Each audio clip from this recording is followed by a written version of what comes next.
Hello friends, welcome to our channel maths वाला सूरज महतो। और आज हम लोग आपके लिए साइंस का एक और लेक्चर लेके आए। तो पिछले लेक्चर में हम लोगों ने ग्रेविटेशन पढ़ा था।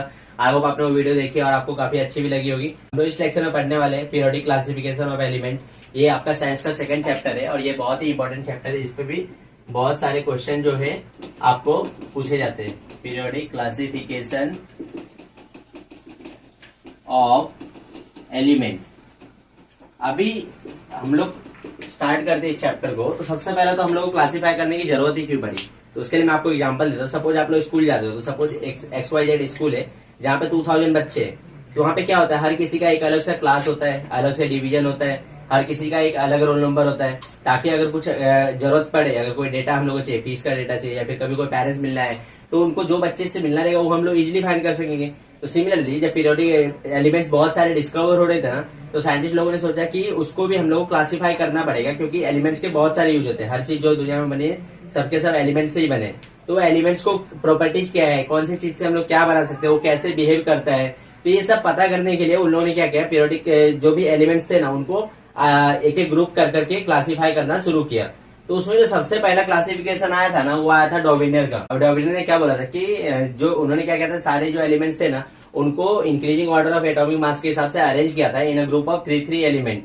और उसमें क्या बोला था कि जो उनका जैसे पहला ग्रुप था लिथियम, सोडियम और पोटेशियम। तो उनका क्या कहना था, जो सोडियम का जो एटॉमिक मास है ना, इसका जो एटॉमिक मास है ये एक्चुअली में मीन है बाकी के टू का, mean of lithium and potassium. तो जैसे कि उन्होंने इसका प्रूफ भी दिया था। अगर हम लोग लिथियम की एटॉमिक मास की बात करेंगे तो वो होता है, तो हम लोग पहले लिथियम और पोटेशियम का मीन लेते हैं। तो ये कितना हो जाएगा, 6.9 प्लस 39.1 डिवाइडेड बाय 2। तो ये कितना हो जाएगा, 9 1 10 का 0, 6 9 15 1 16 का 6, 3 और 1 4, 46.0 होगा। इसको अगर हम लोग 2 से डिवाइड करेंगे तो कितना आएगा, 23 आएगा। और वही हम लोग सोडियम का एटॉमिक मास देखेंगे तो वो भी 23। तो डॉबिनियर ने क्या बोला था कि जो मिडल वाला एलिमेंट होगा ना ट्राइड का, उसका जो एटॉमिक मास होगा बाकी दोनों का मीन होगा। तो बाकी दोनों का मीन यहाँ पे 23 है, और जो हमारा मिडल एलिमेंट है सोडियम, इसका भी 23 है। तो ये हमारा पहला ट्राइड है। इसी के साथ उन्होंने एक और ट्राइड दिया था जो थी हमारा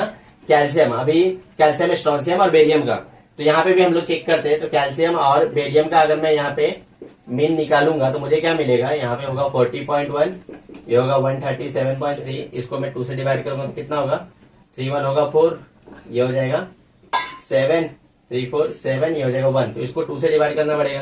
तो क्या होगा, 2 8 या 16 कैंसिल हो गया, फिर से 2 8 या 16 और 7 या 14, तो 88.7 आया। और इसका अगर आप लोग चेक करोगे तो 87.6 है। तो डॉबिनियर ने क्या बोलता है, अप्रोक्सीमेटली सेम आता है। अप्रोक्सीमेटली जो है दोनों के दोनों ऑलमोस्ट सेम है। तो इसलिए ये भी एक उसका ट्राइड था। और जो तीसरा ट्राइड था वो था क्लोरीन, ब्रोमीन और आयोडीन। तो यहाँ पे ये मैं आपको खुद से ट्राई करने के लिए दे रहा हूँ। आप लोग इन दोनों का मीन निकाल के देखो इतना आता है कि नहीं। लेकिन ये जो ट्राइड था ना ये फेल हो गया। क्यों फेल हो गया, क्योंकि जब डॉबिनियर ने ट्राइड बनाना शुरू किया था तो सिर्फ बहुत कम ट्राइड बने, बाकी के जो एलिमेंट्स थे वो ट्राइड में आ ही नहीं रहे थे।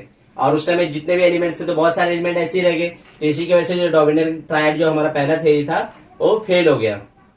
तो फिर डॉबिनियर के फेल होने का जो नेक्स्ट थ्योरी आई थी वो थी न्यूलैंड लॉ ऑफ ऑक्टेव्स। अब इसमें क्या कहता है, न्यूलैंड ने जो भी हमारे एलिमेंट्स थे ना उन सभी को एटॉमिक मास के इंक्रीजिंग ऑर्डर में अरेंज किया। और फिर उनका क्या कहना था कि जो हर एक 8वां एलिमेंट है ना, मतलब हर एक 8 एलिमेंट, जैसे ये first, second, third, fourth, fifth, six, seven, ये फर्स्ट और 8 एलिमेंट की जो प्रॉपर्टी है ना वो सेम होती है। लाइक हाइड्रोजन और फ्लोरीन की जो प्रॉपर्टी होगी वो सेम होगी। सिमिलरली लिथियम और सोडियम की जो प्रॉपर्टी होगी वो सेम होगी। बेरिलियम और मैग्नीशियम की जो प्रॉपर्टी होगी वो सेम होगी। ऐसा न्यूलैंड का कहना था कि एवरी 8 एलिमेंट का जो प्रॉपर्टी है वो सेम होगा।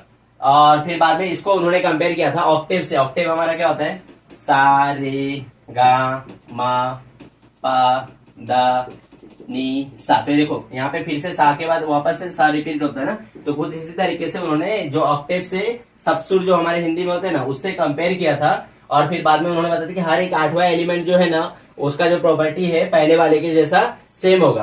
तो ये लॉ तो बहुत सही था। बहुत सारे एलिमेंट को उन्होंने अरेंज किया, जो भी उनके टाइम पे टोटल नंबर ऑफ एलिमेंट थे, और सब अच्छे से अरेंज हो गए। और फिर बाद में हर एक 8वां फॉलो कर रहे थे। लेकिन यहाँ पे प्रॉब्लम क्या है, यहाँ पे प्रॉब्लम आया कि जब उन्होंने ऐसा किया तो सिर्फ कैल्शियम था कि उनका जो ऑर्डर था वो फॉलो हो रहा था। कैल्शियम के बाद उनका ऑर्डर जो है फॉलो नहीं हो रहा था। जैसे क्रोमियम है ना, ये एल्यूमिनियम के साथ एल्यूमिनियम के जैसा बिहेव नहीं करता था। सेम जो टाइटेनियम है वो सिलिकॉन के जैसा बिहेव नहीं करता था। मैग्नीज जो है वो फास्फोरस के जैसा बिहेव नहीं करता था। आयरन जो है वो सल्फर के जैसा बिहेव नहीं करता था, इसी के लिए जो ये थ्योरी फेल हो गई। तो ये अगर आप लोग को एग्जाम में आता है कि limitation of Newton of octaves क्या था, तो सबसे पहला लिमिटेशन तो वही होगा कि वो कैल्शियम तक ही मतलब जो उनका ऑर्डर था वो फॉलो हुआ। कैल्शियम के बाद जो उनका जो था ना कि हर एट एलिमेंट का जो प्रॉपर्टी है वो सेम होता है, वो फॉलो नहीं हुआ। तो इसी की वजह से जो है न्यूटन की थ्योरी भी यहाँ पे फेल के जो एलिमेंट्स थे वो प्रॉपर्टी ऑक्टेव्स के फॉलो नहीं कर रहे थे। तो न्यूटन ने क्या किया, कुछ एलिमेंट्स को एक ही जगह पे प्लेस कर, जैसे यहाँ पे कोबाल्ट और निकेल को क्या किया, एक ही जगह पे प्लेस कर। सेम हमारा सी और एल को भी एक ही जगह पे प्लेस कर दिया। तो इससे क्या हो गया, जो न्यूटन ने बोला था सबसे पहले तो क्या किया था कि उन्होंने जो भी हमारे एलिमेंट्स थे उनको एटॉमिक मास इंक्रीजिंग ऑर्डर में प्लेस किया था। तो वो तो यहाँ पे पहले ही फैलेसी हो गई। और इसके साथ साथ इतने तो एलिमेंट्स थे, इसके अलावा जो बाद में जो एलिमेंट्स डिस्कवर हो रहे थे ना, वो भी जो इनका जो लॉ है ना, लाइक ऑक्टेव्स का लॉ, वो फॉलो नहीं कर रहा था। तो यही सारे रीजन थे कि न्यूटन की लॉ ऑफ इलेक्ट्रिसिटी थी वो फेल हो गई। और इसके बाद फिर दूसरी थ्योरी हम लोगों ने पढ़ा। न्यूटन के फेल होने के बाद जो नेक्स्ट थ्योरी आई थी वो मेंडेलीव की। अभी मेंडेलीव की जो अभी तक जो थ्योरी आई थी ना, वो उतनी ज्यादा इफेक्टिव नहीं थी। लाइक डॉर्विनर की, न्यूटन की, ये सब फेल हो जाती इजिली। लेकिन मेंडेलीव का जो थ्योरी था ना, ये बहुत ही इफेक्टिव था। और बाद में जो हमारा मॉडर्न पीरियोडिक टेबल भी बना है ना, जो अभी हम लोग यूज करते हैं, वो भी मेंडेलीव से भी इंस्पायर है। तो मेंडेलीव ने क्या बोला कि जो इसका लॉ था कि जो atomic properties of element are periodic function of atomic mass, मतलब एलिमेंट की जितनी भी प्रॉपर्टीज होती है ना, वो सबके सब जो है हमारे जो एटॉमिक मास होती है ना एलिमेंट, उस पर डिपेंड करती है। तो उन्होंने क्या किया, जो एलिमेंट्स थे उनको इंक्रीजिंग ऑर्डर में अरेंज किया और फिर बाद में उन्होंने सबको एक प्रॉपर ग्रुप में डाला। तो ये जो यहाँ पे टेबल आप लोग देख रहे हो, ये हमारा मेंडेलीव पीरियोडिक टेबल है, जिसमें और इसमें देखोगे तो हर जो एलिमेंट है प्रॉपर तरीके से प्लेस किया और हर कोई एक दूसरे की जो प्रॉपर्टी है उसको फॉलो कर रहे हैं। तो मेंडेलीव पीरियोडिक टेबल जैसे कि मैंने बोला बहुत ज्यादा इफेक्टिव थी। तो इसके बहुत सारे मेरिट्स थे और ये आप लोग को बहुत बार एग्जाम में पूछ भी दिया जाता है कि merits of Mendeleev periodic table हम लोग को मतलब लिखना होता है वहां पे।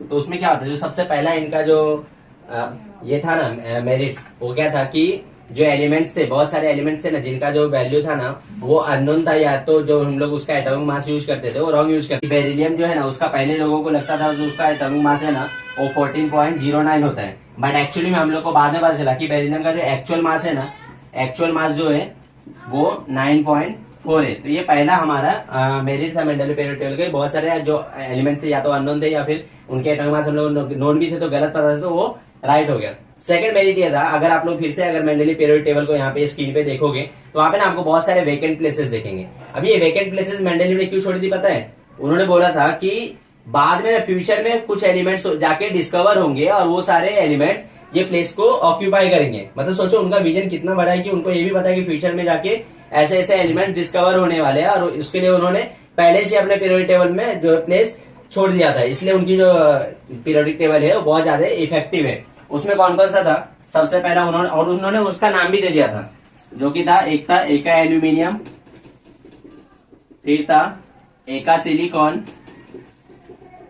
और एक था एका जर्मेनियम, सॉरी एका बोरॉन। अभी ये जो उन्होंने प्लेस छोड़ा था ना, एक्चुअली में बाद में फ्यूचर में जाके ऐसे एलिमेंट्स आए भी जिसने वो प्लेस को ऑक्यूपाई किया। जो उन्होंने एका एल्यूमिनियम नाम दिया था ना, वो एक्चुअली में था हमारा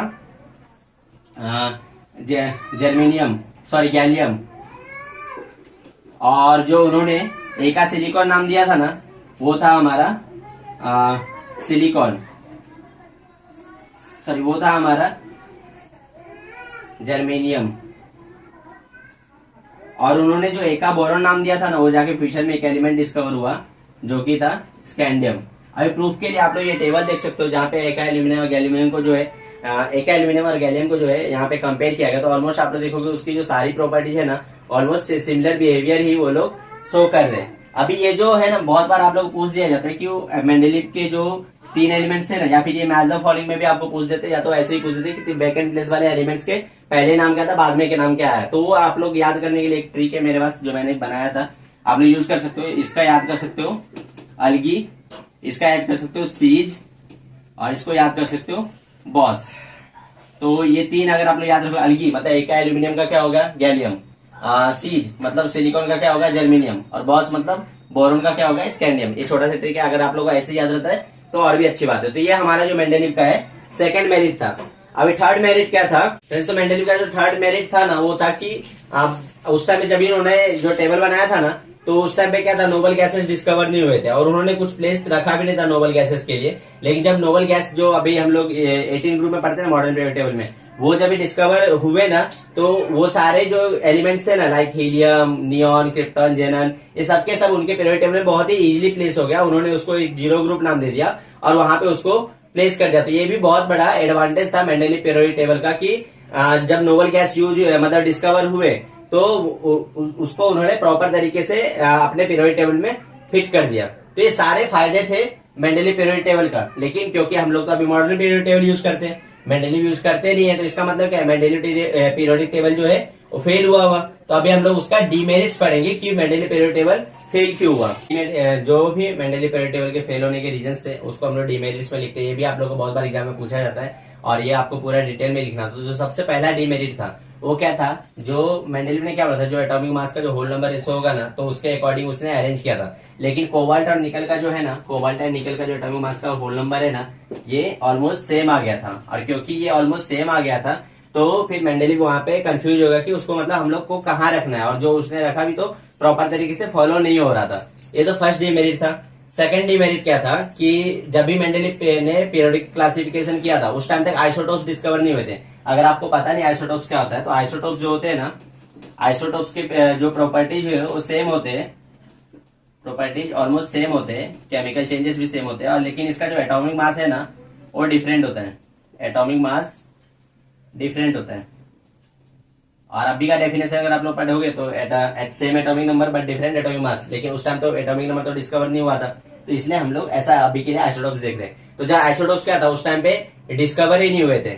फिर बाद में जब आइसोटोप्स डिस्कवर हुआ तो उसके लिए तो मेंडेलीव पीरियोडिक टेबल में उसका कोई ये प्लेस ही नहीं था कि उसको कहाँ पे प्लेस करे, क्योंकि वो प्रॉपर्टी तो सेम ही फॉलो कर रहा है लेकिन एटॉमिक मास अलग है। मेंडेलीव ने क्या बोला था, हम लोग को इंक्रीजिंग ऑर्डर ऑफ एटॉमिक मास लेना है। इसका जो थर्ड रीजन था ना, और ये भी एक बहुत बड़ा रीजन था इसके फेल होने का, लाइक हाइड्रोजन के लिए कोई प्लेस ही मतलब नहीं था। हाइड्रोजन है ना, हाइड्रोजन के लिए कंफ्यूज थे कि उसको हम लोग कहाँ पे डालें, क्योंकि हाइड्रोजन की जो प्रॉपर्टी है वो फर्स्ट ग्रुप के साथ भी मैच कर रही थी और हाइड्रोजन की जो प्रॉपर्टी है वो लास्ट ग्रुप के साथ भी मैच कर रही थी। जैसे कि ये हाइड्रोजन जो है सोडियम के जैसा भी बिहेव करता है, हाइड्रोजन जो है फ्लोरीन के जैसा भी बिहेव करता है। जैसे हाइड्रोजन क्या होता है, हमेशा डायटोमिक होते हैं, तो फ्लोरीन, क्लोरीन, ये सब भी जो फ्लोरीन, क्लोरीन, ब्रोमीन, ये सब भी क्या होते हैं, डायटोमिक होते हैं। यहाँ पे फर्स्ट ग्रुप में जो सोडियम क्या करते हैं, इन लोग एक इलेक्ट्रॉन लेते हैं बॉन्ड बनाने के, तो हाइड्रोजन भी क्या करते हैं, एक इलेक्ट्रॉन लेता है बॉन्ड बनाने के लिए। तो बहुत सारे ऐसी प्रॉपर्टीज थी हाइड्रोजन की जो फर्स्ट ग्रुप के साथ भी मैच कर रही थी और लास्ट ग्रुप के साथ भी मैच कर रही थी। तो इसलिए वहां पे हाइड्रोजन के प्लेस का कोई फिक्स नहीं था, जिसके वजह से जो है मेंडेलीव पीरियोडिक टेबल फेल होगा। तो ये सारी चीजें यहाँ पे जो रीजन है इन सब ने एक साथ मिलके ये फेल होने का कारण बने मेंडेलीव पीरियोडिक टेबल का। तो आई होप आपको ये समझा। तो मेंडेलीव पीरियोडिक टेबल के फेल होने के बाद जो मेन हमारा पीरियोडिक टेबल है जो कि था मॉडर्न पीरियोडिक टेबल, और हम लोग अभी भी जो है यही टेबल यूज करते हैं। तो इसको दिया था हेनरी मोजले ने। हेनरी मोजले बहुत ही कम एज के थे जब उन्होंने ये डिस्कवर किया था, और 21 में शायद उनकी डेथ भी हो गई थी। तो उस पर हम लोग को उतना ध्यान नहीं दे रहा है। हम लोग को ध्यान देना कि हेनरी मोजले ने क्या किया था, उन्होंने एक्सरे स्टडी की थी सारे एलिमेंट की, और फिर बाद में उन्होंने क्या बोला पता है, अभी तक मेंडेलीव ने क्या बोला था कि जो कोई भी एलिमेंट है तो उसकी सारी प्रॉपर्टी सब चीज जो है उसके एटॉमिक मास पे डिपेंड करता था। तो जो भी एटॉमिक मास का भावाही यहाँ पे मेंडेलीव ने बटोरा था ना, वो सभी हेनरी मोजले ने बोला कि ये गलत है। हेनरी मोजले ने क्या बोला, जो एलिमेंट्स होते हैं ना उनके जो प्रॉपर्टी, उसका लॉ क्या था कि the physical and chemical properties of elements are periodic function of atomic number।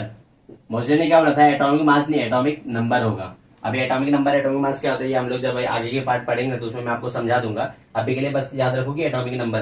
तो अगर आप लोग दोनों लॉ को भी कंपेयर करोगे ना तो मेंडेलीव पीरियोडिक लॉ और इसका तो ऑलमोस्ट सेम दिखेंगे, सिर्फ वहां पे एटॉमिक मास दिखेगा, यहाँ पे एटॉमिक नंबर। और ये लॉ आप लोग याद कर लेना, अच्छे से प्रैक्टिस भी कर लेना, क्योंकि ये बहुत बार पूछा जाता है एक मार्क्स के लिए कि right state Mendeleev periodic law या तो स्टेट मॉडर्न पीरियोडिक लॉ। तो वहां पे आप लोग मिस्टेक मत करना, ये बहुत ही इजी क्वेश्चन होगा आपके लिए सॉल्व करने के लिए। तो ये लॉ उन्होंने बोला कि जो एटॉमिक नंबर है ना वो उसका पीरियोडिक फंक्शन है। तो अभी एटॉमिक नंबर से क्या फायदा हुआ, तो जो भी डीमेरिट्स थे ना मेंडेलिव पीरियोडिक टेबल में एटॉमिक मास की वजह से, वो सबके सब एटॉमिक नंबर की वजह से सॉल्व हो गए। सबसे पहला डीमेरिट क्या था कि कोबाल्ट और निकल का जो एटॉमिक नंबर का जो होल नंबर था, होल नंबर का जो रेशो वो ऑलमोस्ट सेम था। तो ये क्या होगा, ये क्योंकि एटॉमिक नंबर तो दोनों का अलग अलग होता है, कोबाल्ट का होता है यहाँ पे 27 और निकल का होता है 28।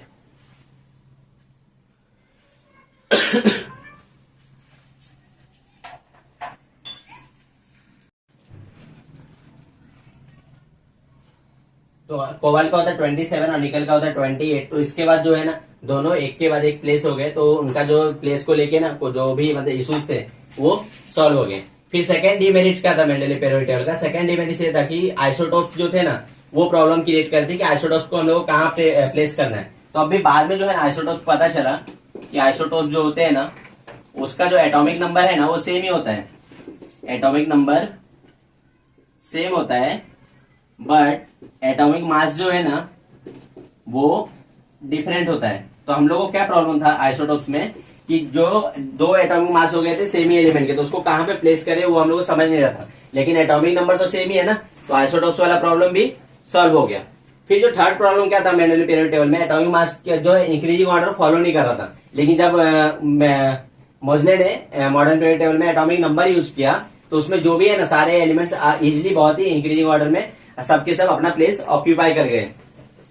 इसके अलावा जो भी मतलब उस टाइम तक जो एलिमेंट्स डिस्कवर हुए थे वो सब को उन्होंने एक प्रॉपर तरीके से क्लासिफाई किया, वो हम लोग पढ़ेंगे जब हम लोग इसका पीरियोडिक टेबल का जो कंप्लीट स्ट्रक्चर अच्छे से डिटेल में पढ़ेंगे तब हम लोग वो पढ़ेंगे। अभी के लिए बस इतना पता रखो कि जो भी मतलब हमारे प्रॉब्लम थे ना हमारे मेंडेलिव पीरियोडिक टेबल में उसको सॉल्व किया हेनरी मोज़ले ने, जिसकी वजह से मॉडर्न पीरियोडिक टेबल जो है सक्सेसफुल रहा। और एक लास्ट वाला क्या था, हाइड्रोजन का जो प्लेस है तो वो अभी भी उतने अच्छे तरीके से डिटरमाइन नहीं हो पाए, हम लोग अभी भी कंफ्यूज है कि उसको ग्रुप 1 में डालेगी 17 में, तो उसको क्या कहता है ना मिडल में जो पीरियोडिक टेबल है ना उसके मिडल में उसको प्लेस कर दिया था। तो जो भी प्रॉब्लम्स थे मेंडेलिव पीरियोडिक टेबल के उसको हेनरी मोज़ले ने सॉल्व किया, उसकी वजह से जो है हम लोग मॉडर्न पीरियोडिक टेबल अभी पढ़ते हैं। तो अभी हम लोग मॉडर्न पीरियोडिक टेबल को एकदम डिटेल में पढ़ने वाले हैं। तो फ्रेंड्स हम लोग भी देखते हैं कि मॉडर्न पीरियोडिक टेबल कैसा दिखता है, तो वो कुछ ऐसा दिखता है। अभी इसको हम लोग डिटेल में पढ़ने वाले हैं। तो टोटल यहाँ पे जो है ना 7 रोज होते हैं, 7 हॉरिजॉन्टल रोज होते हैं, जिसको हम लोग ने नाम दिया है मतलब पीरियोडिक टेबल में होता है कॉलम, यार ये आप लोग को याद रहना है। इसके अलावा सॉरी पीरियड बोलते हैं इसको। इसके अलावा जो है 18 वर्टिकल कॉलम होते हैं, 18 वर्टिकल कॉलम, और इसको हम लोग नाम इसको जो मतलब बोलते हैं वो बोलते हैं ग्रुप। तो ये सारे ग्रुप है, ग्रुप 1 2 3 4 ऐसा करके टोटल हमारे पास 18 ग्रुप है। इसके अलावा पीरियोडिक टेबल के नीचे जो है ना 2 सीरीज भी है, जिसको हम लोगों ने नाम दिया है लैंथेनॉइड और एक एक्टिनॉइड सीरीज। और ये सारे एलिमेंट है यहाँ से जो ये स्टार और यहाँ पे हैच बना है ना वहां से ये कंटिन्यू हो रहे। इसके अलावा जो है ना ग्रुप 1 और 2 को टुगेदर मिला के ना हम लोग बोलते हैं एस ब्लॉक, और ग्रुप यहाँ 3 से लेके 12 तक मिला के ये हमारा होता है डी ब्लॉक, और ग्रुप 13 से लेके 18 तक, 13 से लेके 18 तक इसको हम लोग बोलते हैं पी ब्लॉक, और ग्रुप ये जो नीचे 2 सीरीज दिया है ना इसको हम लोग बोलते हैं एफ ब्लॉक। अभी इसको एस ब्लॉक ही क्यों बोलते हैं, डी ब्लॉक ही क्यों बोलते हैं, पी ब्लॉक ही क्यों बोलते हैं, एफ ब्लॉक ही क्यों बोलते हैं, ये आप लोग 11th स्टैंडर्ड में जब स्ट्रक्चर ऑफ एटम पढ़ोगे ना तभी डिटेल में पढ़ोगे, अभी सिर्फ याद रखोगे ऐसा बोलते हैं। इसके अलावा ग्रुप 1 का नाम है अल्कलाइन मेटल, ये सब आपको पूछेंगे एग्जाम में, हो सकता है एमसीक्यू के फॉर्मेट में पूछ देंगे या तो मैथ द फॉलोइंग के फॉर्मेट में पूछ देंगे। इसके ग्रुप 2 का जो नाम है ना वो है अल्कलाइन अर्थ मेटल। इसके अलावा ग्रुप 13 ग्रुप यहाँ पे जो यहाँ पे लास्ट ग्रुप है ना इसको हम लोग नोबल गैस भी बोलते हैं, नोबल गैस या तो इनर्ट गैस। और ये जो हमारा फ्लोरीन वाला ग्रुप है ना ग्रुप 17 इसको बोलते हैं हेलोजन। और जो हमारा यहाँ पे और ये जो नाइट्रोजन वाला ग्रुप है ना इसको हम लोग बोलते हैं निकोजन, और हमारा ऑक्सीजन का ग्रुप है ना इसको बोलते हैं चैल्कोजन। ये सारे आपको बस ऐसे याद रहना चाहिए। और हमारे पीरियोडिक टेबल में और क्या होता है, हाँ यहाँ पे एक जिगजैग लाइन होता है जो पीरियोडिक टेबल को सेपरेट करता है, और ये जिगरी आयरन का प्रॉपर्टी ये है कि जिगरी आयरन की जो भी लेफ्ट तरफ है ना, ये सबके सब क्या होते हैं, मेटल होते हैं। ये सबके सब क्या है, मेटल है। और उधर राइट वाले नॉन मेटल जो एग्जैक्ट जिगरी आयरन पे आते हैं ना, जैसे बोरॉन हो गया, सिलिकॉन हो गया, एस्टेटिन हो गया, टेलुरियम हो गया, आर्सेनिक हो गया, तो ये सबके सब क्या होते हैं, मेटेलॉइड होते हैं। अभी बहुत बार ना आपको मेटेलॉइड पे पूछ देंगे, ऑर्डर आउट दे देंगे, चार तीन मेटेलॉइड दे देंगे, एक नॉन मेटल रहेगा, या फिर मेटल लेगा तो आपको बताना रहेगा कि उसमें कौन सा है। तो ऐसे टाइप के क्वेश्चन आप लोग एक्सपेक्ट करो। ये मेटलॉइड में जो भी एलिमेंट है ना, उसको आप लोग याद कर लो। और इसके राइट साइड में जो भी है ना, ये जो यहाँ पे ये हमारा जीके लाइन के राइट साइड में ये सबके सब क्या है, ये सबके सब जो है ना, नॉन मेटल है। तो ये हमारा हो गया। अभी इसमें क्या बाकी रह गया, हम लोगों ने ऑलमोस्ट सभी चीजें, हाँ ये जो है ना, आप लोग को पूरा याद करने की जरूरत नहीं है। जितना मैं बता रहा हूँ ना, उतना आप लोग अगर याद करोगे तो एग्जाम के लिए उतना भी बेनिफिट होगा। पहले तो आपको पहले के दोनों ग्रुप याद करने।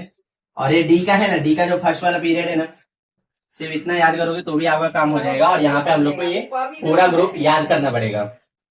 तो ग्रुप को याद करने के लिए क्या है ना, मैंने बहुत सारे मेमोरीज बनाए जो मेरे सर ने पढ़ाया था। तो सबसे पहला तो फर्स्ट ग्रुप है ना, फर्स्ट ग्रुप में क्या क्या था, lithium, sodium, potassium, rubidium, caesium और फ्रेंसियम। तो इसको याद करने के लिए एक नेमोनिक्स है,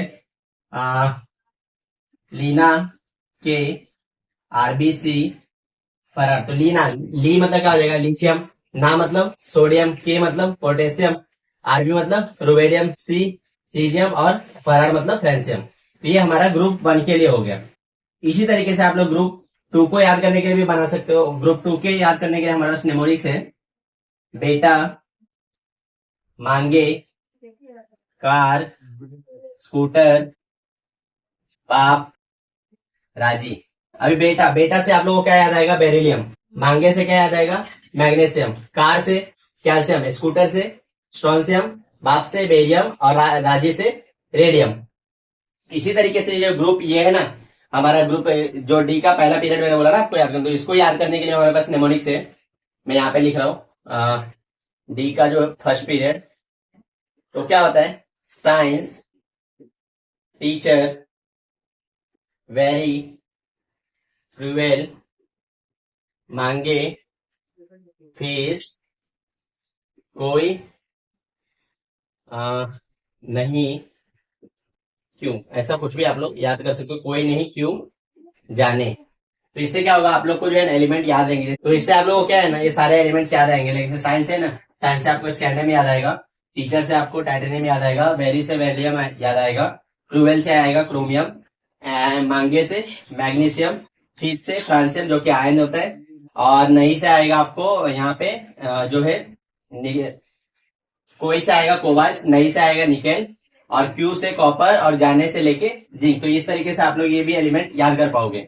इसका जो हमारा ग्रुप यहाँ पे 13 है ना, ग्रुप 13 के भी एलिमेंट हम लोग को याद रखने होते हैं। तो ग्रुप 13 को याद करने के लिए हमारे पास निमोनिक्स है, बाबा, अली, गए, इंडिया, थाईलैंड। अब इससे आप लोग कैसे याद करो, बाबा मतलब क्या आएगा, बोरॉन, अली एल्यूमिनियम, गए gallium, India indica, Thailand thallium. इसी तरीके से आप लोग ग्रुप 14 को याद करने के लिए भी मेमोरीज याद रख सकते हो। तो उससे आपको एग्जाम में आसानी होगी और ये आप लोग को याद करने की जरूरत नहीं पड़ेगी। क्या होता है, कार से गया, सोनू, पब। अभी कार से क्या होगा, कार्बन, से सिलिकॉन, गया जर्मेनियम, सोनू स्टैनम, पब प्लम्बम। इसी तरीके से आप लोग ग्रुप 15 को याद करने के लिए भी नेमोनिक्स याद कर सकते हो। होगा वो नाना, पाटेकर, ऐश्वर्या, सब, बीमार। अभी नाना से आप लोग क्या याद आएगा, नाइट्रोजन, पाटेकर से फॉस्फोरस, ऐश्वर्या से आर्सेनिक, सबसे सबसे क्या होता है, एंटी मैंने लेकिन क्योंकि हम लोग इसको एसबी से रिप्रेजेंट करते हैं, एसबी हो जाएगा, और बीमार से हो जाएगा हमारा बिस्मथ। इसी तरीके से अगर आप लोग को यहाँ पे ग्रुप 16 के एलिमेंट्स याद करने हैं तो उसके लिए नेमोनिक्स है, ओ से टी ओ। अभी ओ से क्या होगा, ऑक्सीजन, एस से सल्फर, एच से सेल्यूरियम, टी से टेलुरियम, और पी से हो जाएगा पोलोनियम। इसी तरीके से आप लोग ग्रुप 17 का भी याद कर सकते हो।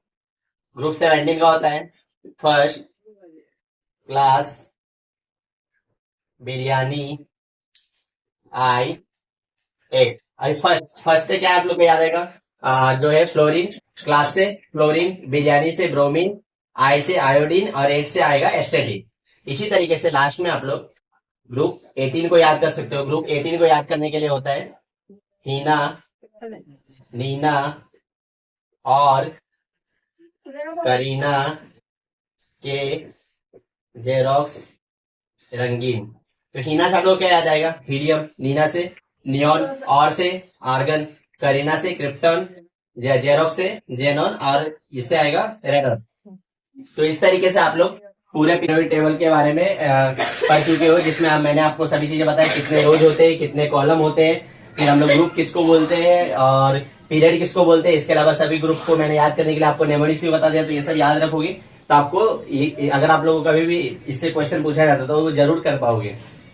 तो हमारे इस लेसन में हम लोग का जो नेक्स्ट टॉपिक है वो पीरियोडिक ट्रेंड। पीरियोडिक ट्रेंड में हम लोग बेसिकली दो चीजें पढ़ते हैं टेंथ स्टैंडर्ड में। एक पढ़ेंगे हम लोग वैलेंसी और दूसरा पढ़ेंगे हम लोग एटॉमिक रेडियस। बाकी की जो ट्रेंड है आप लोग एटॉमिक रेडियस बोल लो या तो इसको ही हम लोग एटॉमिक साइज भी बोल देंगे, क्योंकि दोनों का जो डिपेंडेंसी होता है वो सेम ही होता है। बाकी के जो आयोनिक वो सब जो होते हैं ना, वो सब आयोनाइजेशन वो सब आप लोग 11th में पढ़ोगे। तो अभी के लिए हम लोग सिर्फ यही दो ट्रेंड पढ़ने होते हैं। तो सबसे पहले हम लोग वैलेंसी होता है क्या समझते हैं। तो आई होप आपको वैलेंसी निकालने आता है, नहीं आता तो आप लोग देखो यहाँ समझ जाओगे। तो सबसे पहले है हम लोग उसके लिए इलेक्ट्रॉनिक कॉन्फ़िगरेशन को लिखना सीखते हैं।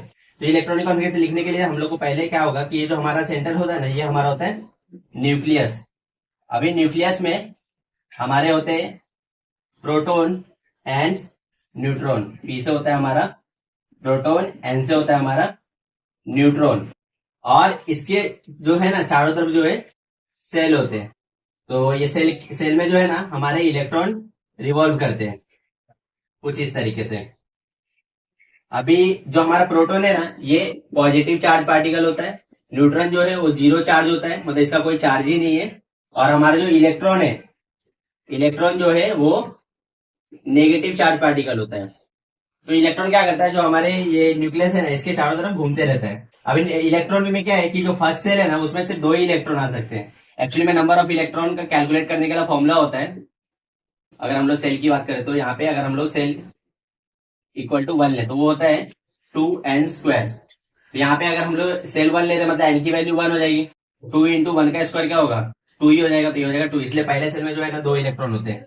अगर सेकंड सेल की मैं बात करूं तो यहाँ पे 2 इंटू एन की वैल्यू क्या है 2, तो 2 का स्क्वायर हो जाएगा, 2 2 जा 4, 2 जा 8 हो जाएगा। तो सेकंड सेल में जो है ना वो 8 इलेक्ट्रॉन रिवॉल्व करते हैं। इसी तरीके से अगर मैं यहाँ पे सेल 3 लू तो सेल 3 में जो है 2 इंटू 3 का स्क्वायर हो जाएगा, तो 3 का स्क्वायर कितना होता है 9, 9 टू जा 18, तो थर्ड सेल में जो है 18 इलेक्ट्रॉन होते हैं। इसी तरीके से मैं सेल 4 लूंगा तो ये जगह 2 इंटू 4 का स्क्वायर, 4 का स्क्वायर कितना होता है 16, 2 जा 32। तो यहाँ जो फोर्थ सेल में 32 इलेक्ट्रॉन होते हैं। तो ये आप लोग को याद रखने इलेक्ट्रॉनिक कॉन्फ़िगरेशन लिखने के लिए। इसके अलावा है ना आपको जो है पहले के जो 20 एलिमेंट है ना वो आप लोग को एटलीस्ट याद रखने पड़ेंगे, क्योंकि उसी पे जो है ना atomic radius, atomic size, valency ये सब के क्वेश्चन पूछे जा सकते हैं। उसमें आप लोग को पहले याद रखना hydrogen, helium, lithium, beryllium, boron, carbon, nitrogen, oxygen, फिर ऑक्सीजन के बाद आएगा आपका फ्लोरीन, नियॉन, सोडियम, सोडियम के बाद मैग्नीशियम, एल्यूमिनियम, एल्यूमिनियम के बाद आपको आएगा सिलिकॉन, फास्फोरस, सल्फर, फिर क्लोरीन, आर्गन के बाद आएगा आपका पोटेशियम, देन आएगा कैल्शियम। तो जैसा मैंने आप लोग को पीरियोडिक टेबल में बाकी ग्रुप याद करने के लिए निमोनिक्स दिया था ना, इसके लिए भी आप लोग याद रख सकते हो। Hi, hello, listen, B, B, C, news, on, Friday, Neha, न, मांगे, अल्लाह, से, पेप्सी, सोडा, कोला और किटकैट के। तो ये निमोनिक्स अगर आप लोग को याद रहता है ना तो ये आप लोग को एलिमेंट जो है इजिली याद हो जाएगा। और इसकी जो हम लोग पहले क्या बात करें एटॉमिक नंबर जो होती है ना, ये सबकी एटॉमिक नंबर ये हम लोगों ने लाइन से लिखा, तो ये 1 हो जाएगा, 2, 3, 4, 5, 6, 7, 8, 9, 10, 11, 12, 13। अभी वैलेंसी के लिए मैं यहाँ पे जगह छोड़ देता हूँ, जो हम लोग कैलकुलेट करेंगे तो लिखूंगा। और ये हमारा क्या हो जाएगा 14, 15, 16, 17, 18, 19, 20। तो पहले आपको ये 20 जो एलिमेंट्स है ना उसके याद होने चाहिए, तो हम लोग यहाँ पे ना वैलेंसी सीखते हैं। वैलेंसी क्या होता है? वैलेंसी होता है नंबर ऑफ इलेक्ट्रॉन गेन और लूज और share in order to complete their octet और ड्यूप्लेट। अब ये क्या था हम लोग समझते हैं। तो हमारा जो पीरियोडिक टेबल होता है ना, जो भी एलिमेंट्स है ना, वो ट्राई करते हैं कि उनका जो ड्यूप्लेट है ना या फिर ऑक्टेट जो है वो कंप्लीट हो जाए। ड्यूप्लेट मतलब क्या है? अगर पहले सेल में ना उसके 2 इलेक्ट्रॉन होने चाहिए और दूसरे सेल में जो है उसके 8 इलेक्ट्रॉन होने चाहिए। या फिर कोई भी लास्ट सेल है तो उसमें उसको जो है ना 8 इलेक्ट्रॉन चाहिए होता है। ऐसा क्यों? क्योंकि 8 इलेक्ट्रॉन वाले जो एलिमेंट्स होते हैं वो बहुत ज्यादा स्टेबल होते हैं। तो स्टेबिलिटी के कारण जो सभी एलिमेंट्स है ना वो चाहते हैं कि उनका ड्यूप्लेट और ऑक्टेट कंप्लीट हो। इसी की वजह से सारे एलिमेंट जो रिएक्शन में पार्टिसिपेट करते हैं, इलेक्ट्रॉन को लूज करते हैं, इलेक्ट्रॉन को गेन करते हैं। तो जितना नंबर ऑफ इलेक्ट्रॉन वो लूज गेन ये सब करते हैं ना, उसको हम लोग वैलेंसी बोलते हैं। सबसे पहले हम लोग हाइड्रोजन के लिए देखते हैं। तो हाइड्रोजन के लिए अगर आप लोग देखो तो फर्स्ट सेल में जो है ना, यहाँ पे हाइड्रोजन का एटॉमिक नंबर कितना 1 है। तो हाँ, जितना नंबर इसका एटॉमिक नंबर होता है ना उतने नंबर तो उसके पास इलेक्ट्रॉन भी होते हैं। तो यहाँ पे फर्स्ट सेल में 1 इलेक्ट्रॉन हो जाएगा। तो इसको ड्यूप्लेट कंप्लीट करने के लिए कितना चाहिए? 2 इलेक्ट्रॉन चाहिए। तो हाइड्रोजन क्या करेगा? या तो 1 इलेक्ट्रॉन किसी से ले लेगा तो इसका ड्यूप्लेट जो है कंप्लीट हो जाएगा। अगर ये इलेक्ट्रॉन लेगा ना दूसरे से तो इस पर माइनस का चार्ज आ जाएगा, ये हो जाएगा H माइनस। वही ये क्या चाहेगा कि अपना 1 इलेक्ट्रॉन किसी को दे दे और ये बिल्कुल फ्री स्टेट में हो जाए। तो भी एक कर सकता है कि अपना 1 इलेक्ट्रॉन दूसरे को दे सकता है। तो जब ये दूसरे को देगा ना तो ये प्लस चार्ज होता है। कितना इलेक्ट्रॉन ले या दे सकता है? एक ही या तो ले सकता है, एक ही या तो दे सकता है। तो इसलिए जो हाइड्रोजन की वैलेंसी होगी ना, हाइड्रोजन की वैलेंसी होगी वो होगी 1। इसी तरीके से हम लोग को बहुत सारे एलिमेंट का निकाल। हाइड्रोजन के बाद हमारा क्या होगा? हीलियम होता है। तो हीलियम का एटॉमिक नंबर कितना है? 2 था, मतलब इसमें 2 इलेक्ट्रॉन होंगे। तो हम लोग इसका इलेक्ट्रॉनिक कॉन्फिगरेशन, तो पहले सेल में 2 इलेक्ट्रॉन आ गए। अगर पहले सेल में 2 इलेक्ट्रॉन आ गए तो इसका ड्यूप्लेट जो है पहले से कंप्लीट है। मतलब ये ना तो किसी से इलेक्ट्रॉन लेगा ना ही किसी को इलेक्ट्रॉन देगा। तो क्योंकि या तो ना इलेक्ट्रॉन ले रहा है ना ही दे रहा है, तो इसकी जो वैलेंसी हो जाएगी वो हो जाएगा यहाँ पे। हीलियम के बाद जो है ना नेक्स्ट एलिमेंट होता है लिथियम। लिथियम में 3 इलेक्ट्रॉन होते हैं। तो यहाँ पे हम लोग इलेक्ट्रॉनिक और फिर से लिखेंगे। तो पहले सेल में 2 इलेक्ट्रॉन आ जाएंगे, बचे हुए 1 इलेक्ट्रॉन क्या होगा? बाद वाले में जाएगा। तो यहाँ पे जो है इसका जो है ना 1 इलेक्ट्रॉन लास्ट सेल में। तो इसको क्या चाहिए? या तो ये अपनी ऑक्टेट कंप्लीट करने के लिए सोचेगा या तो अपनी डुप्लेट कंप्लीट करने के लिए सोचेगा। तो इसको इसका ऑक्टेट कंप्लीट करने के लिए इसको 7 इलेक्ट्रॉन और चाहिए। लेकिन अगर ये डुप्लेट कंप्लीट करना चाहेगा तो 1 ही इलेक्ट्रॉन किसी को इजीली दे सकता है। तो इसके जो लास्ट सेल में 2 इलेक्ट्रॉन हो जाएंगे। तो आप ही सोचो कि किसी से 7 इलेक्ट्रॉन लेना आसान है या फिर किसी को 1 इलेक्ट्रॉन देना आसान है? ऑफकोर्स 1 इलेक्ट्रॉन देना आसान है। तो इसी के लिए जो है ना इसकी वैलेंसी हो जाएगी 1। और ये क्या करेगा? अपना 1 इलेक्ट्रॉन जो है दूसरे को डोनेट कर देगा। तो ये डोनेट करेगा तो इस पे जो है पॉजिटिव चार्ज आ जाएगा। लिथियम के बाद होता है हमारा बेरिलियम। बेरिलियम का एटॉमिक नंबर होता है 4। तो यहाँ पे फर्स्ट सेल होगा, फर्स्ट सेल में 2 इलेक्ट्रॉन और सेकंड सेल में 2 इलेक्ट्रॉन। तो फर्स्ट सेल का तो ड्यूप्लेट उसमें कंप्लीट है, लेकिन यहाँ पे ऑक्टेट कंप्लीट नहीं है। तो ये भी क्या सोचेगा? या तो इसका ऑक्टेट कंप्लीट हो या डुप्लेट। तो ऑक्टेट कंप्लीट करने के लिए इसको क्या है? 6 इलेक्ट्रॉन और लेने पड़ेंगे। तो 6 इलेक्ट्रॉन लेने से अच्छा क्या है? 2 इलेक्ट्रॉन ये किसी को दे दे। तो इसलिए 2 इलेक्ट्रॉन ये डोनेट कर देता है। तो इसलिए इसकी जो वैलेंसी होगी ना, इसकी वैलेंसी हो जाएगी 2। तो बेरिलियम क्या करता है? 2 इलेक्ट्रॉन जो है डोनेट कर देता है, इसलिए बेरिलियम पे +2 का चार्ज आ जाता है। बेरिलियम के बाद हमारा होता है बोरॉन, जिसका एटॉमिक नंबर होता है 5। तो इसका भी क्या होगा? फर्स्ट सेल में 2 इलेक्ट्रॉन होगा, सेकंड सेल में यहाँ पे 3 इलेक्ट्रॉन होगा। तो 3 इलेक्ट्रॉन, तो इसका भी ऑक्टेट कंप्लीट नहीं है। तो सेम ये 5 लेना है आसान है इलेक्ट्रॉन, या फिर 2 देना तो 3 देना तो 3 देना आसान है। तो बेरिलियम क्या करता है? 3 इलेक्ट्रॉन को डोनेट कर देता है। तो इसलिए बेरिलियम पे +3 का चार्ज रहता है और उसकी जो वैलेंसी हो जाएगी वो हो जाएगा 3। बेरिलियम के बाद तो कार्बन का जो एटॉमिक नंबर होता है वो होता है 4। तो इसके फर्स्ट सेल में 2 इलेक्ट्रॉन हो गए, 6 होता है। और सेकंड सेल में जो है 4 इलेक्ट्रॉन हो गए। तो 4 इलेक्ट्रॉन है, या तो ये 4 किसी से ले सकता है या फिर 4 किसी को दे सकता है। तो कार्बन क्योंकि 4 इलेक्ट्रॉन लेगा, या फिर अगर ये 4 इलेक्ट्रॉन किसी से लेगा तो इस पे -4 का चार्ज आ जाएगा और इसका जो वैलेंसी होगा वो हो जाएगा यहाँ पे 4। ये नेगेटिव चार्ज में इसलिए बता रहा हूँ क्योंकि जब आप लोग रिएक्शन करोगे ना वहां पे ये सब आपको काम आएगा। क्योंकि मैं वैलेंसी सिखा रहा, तो इसलिए साथ में मैंने वो भी बता दिया आपको। कार्बन के बाद हमारा होता है नाइट्रोजन।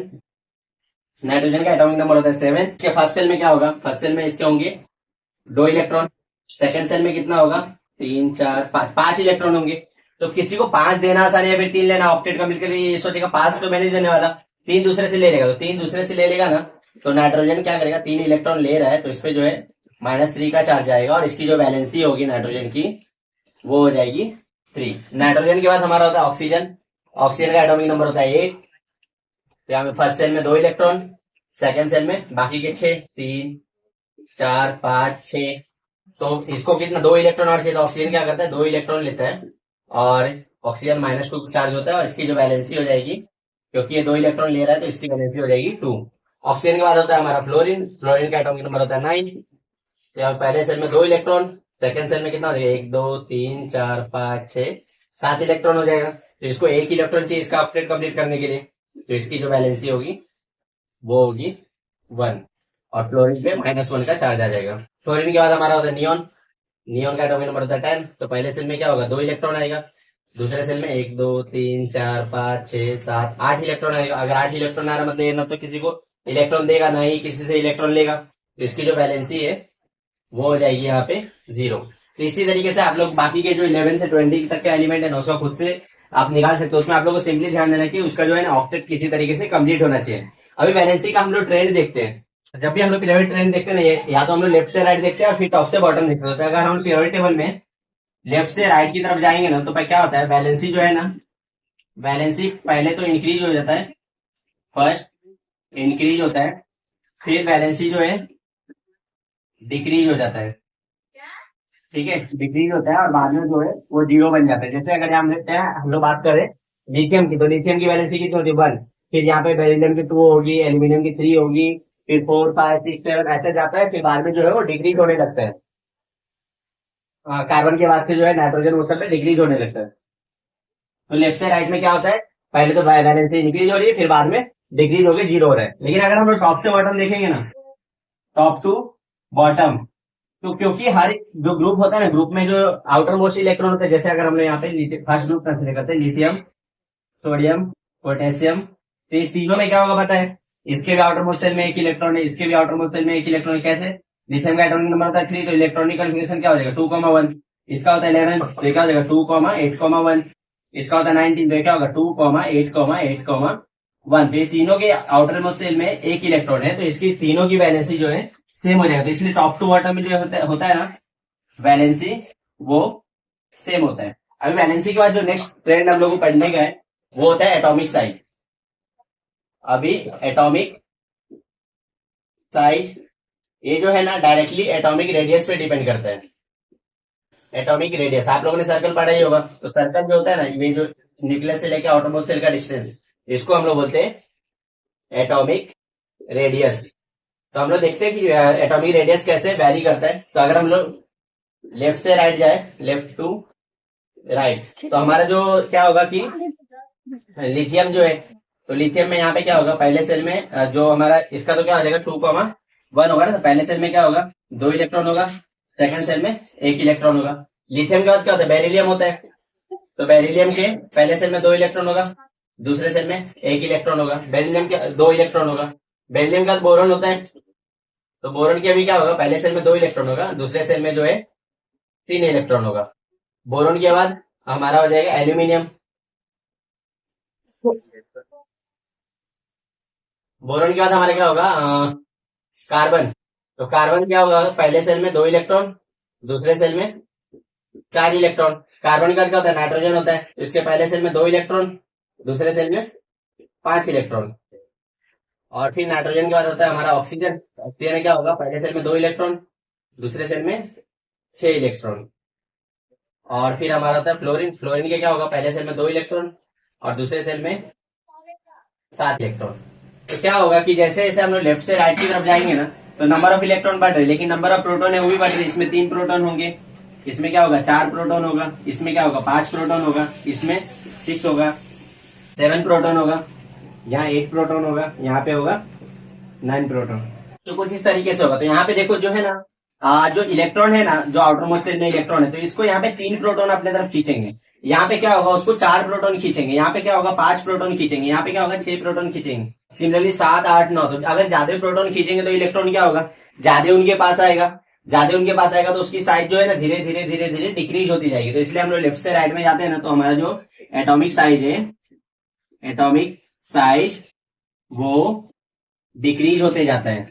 और ये आप लोग बहुत बार गिव रीजन ही पूछते हैं कि जब हम लोग पीरियोडिक टेबल में लेफ्ट से राइट जाते हैं तो हमारा एटॉमिक साइज डिक्रीज क्यों होता है। डिक्रीज क्यों होता है? क्योंकि नंबर ऑफ प्रोटॉन बढ़ जाता है। नंबर ऑफ प्रोटॉन बढ़ जाने की वजह से क्या होता है, न्यूक्लियस चार्ज, जो इफेक्टिव न्यूक्लियस चार्ज है वो बढ़ जाता है। न्यूक्लियस चार्ज बढ़ेगा तो वो सब चीज, सारे इलेक्ट्रॉन को अपने तरफ बहुत ज्यादा जोर से खींचेगा। ज्यादा जोर से खींचेगा तो क्या होगा, साइज उसकी छोटे होते जाएगी। तो ये तो हो गया लेफ्ट टू राइट। अगर हम लोग टॉप टू बॉटम देखेंगे तो क्या होगा, टॉप टू बॉटम में होगा,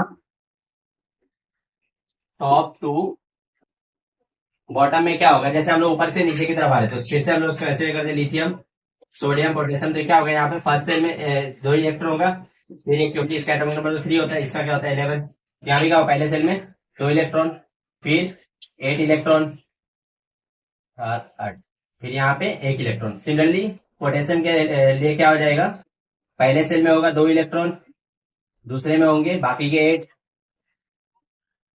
फिर 8, और एक और बाद में आएगा, उसमें 1 इलेक्ट्रॉन रहेगा बाकी वाला। तो इस तरीके से क्या हो रहा है, जैसे अगर आप लोग देखें टॉप से बॉटम हम लोग जा रहे हैं तो नंबर ऑफ सेल्स जो है ना ऐड होते जाते हैं। जैसे यहाँ पे कितने, 2 सेल थे, यहाँ पे 3 हो गए, यहाँ पे 4, तो नंबर ऑफ सेल ऐड हो रहे हैं। तो इसके वजह से क्या होता है, जो एटॉमिक नंबर, एटॉमिक साइज है वो बढ़ता जाता है। तो हम लोग टॉप से बॉटम में क्या लिखेंगे, एटॉमिक साइज इंक्रीजेस। तो ये भी आपको है ना गिव रीजन बहुत बार पूछते हैं कि टॉप से बॉटम में जो है एटॉमिक साइज क्यों बढ़ता है। एटॉमिक साइज इसलिए बढ़ता है क्योंकि नंबर ऑफ सेल जो है वो ऐड होते जाते हैं, इसी की वजह से एटॉमिक साइज बढ़ता है। तो इस तरीके से हम लोगों ने हमारे पीरियोडिक टेबल में जो भी 2 हमारे ट्रेंड थे, एक तो वैलेंसी और एक जो था हमारा एटॉमिक साइज, दोनों कवर कर लिया है। अब एक लास्ट टॉपिक हमारा रह गया है जो कि है ग्रेडेशन इन हेलोजन फैमिली। अभी ये क्या होता है, तो हेलोजन फैमिली के अगर आप लोग सारे एलिमेंट्स को देखो, मतलब सभी के सब डायटोमिक एक जैसे प्रॉपर्टी फॉलो करते हैं, लेकिन जो है ना हमारा जो क्लोरीन जो है ना, ये जो है गैसियस स्टेट में होते हैं। यहाँ पे ब्रोमीन जो है वो लिक्विड स्टेट में होता है, और आयोडीन जो है ना वो सॉलिड स्टेट में होता है। तो थोड़ा सा जो चेंज हम लोग को हेलोजन फैमिली में देखने के लिए मिलता है। ये आप लोग को याद होना चाहिए, ताकि अगर बोर्ड में अगर आपको इसके ऊपर क्वेश्चन पूछता था आप नहीं कर पाओगे। इसी तरीके से हम लोगों ने हमारा जो सेकंड चैप्टर था periodic table, periodic classification of element, उसको पूरी तरीके से कवर करके खत्म कर दिया है। और आई होप जो भी मैंने इसमें चीजें आपको सिखाई वो अच्छे से समझा, पीरियोडिक टेबल समझा, जो भी लॉ मैंने पढ़ा है वो अच्छे से समझा, और आपके एग्जाम में जरूर बेनिफिट करेगी। और अगर इस वीडियो से आपको फायदा होता है तो अपने फ्रेंड के साथ भी शेयर करें, चैनल को सब्सक्राइब कर दीजिएगा, और वीडियो को लाइक कर दीजिएगा, और वीडियो को शेयर भी कर दीजिएगा। Thanks for watching.